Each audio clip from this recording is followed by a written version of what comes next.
బంగాళాఖాతంలో ఏర్పడిన వాయుగుండం ప్రభావంతో విజయనగరం, మన్యం జిల్లాలో విస్తారంగా వర్షాలు కురుస్తున్నాయి.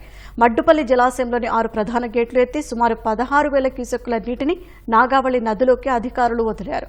భారీ వర్షాలకు వేగావతి, స్వర్ణముఖి నదుల నుంచి 14,000 క్యూసెక్కుల నీరు జలాశయంలోకి చేరింది. సాయన్నగడ్డ పొంగిపొర్లడంతో రేగడి మండలంలోని ఉన్నత పాఠశాల, అంగన్వాడీ కేంద్రం, ప్రభుత్వాసుపత్రి ఆవరణలోకి భారీగా వరద నీరు చేరింది.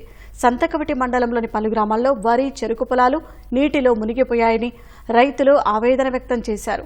బొబ్బిలి మండలం కొత్తపెంట వద్ద పెంట ఛానల్కు గండిపడింది. వరద నీరు రహదారిపై ప్రవహించడంతో రాకపోకలకు తీవ్ర అంతరాయం ఏర్పడింది. పారది వంతెన వద్ద కాజ్వే దెబ్బతినడంతో వాహనాలు ఎక్కడికక్కడ స్తంభించాయి. వరద ఉధృతి అధికంగా ఉండటంతో అధికారులు అప్రమత్తంగా ఉండాలని మంత్రి కొండపల్లి శ్రీనివాస్ ఆదేశించారు. తాటిపూడి రిజర్వాయర్ నుంచి నీరు విడుదల చేస్తున్న నేపథ్యంలో పరివాహక ప్రాంతాల్లోని ప్రజలను కాలువ వైపు వెళ్లకుండా చూడాలని కలెక్టర్కు సూచించారు.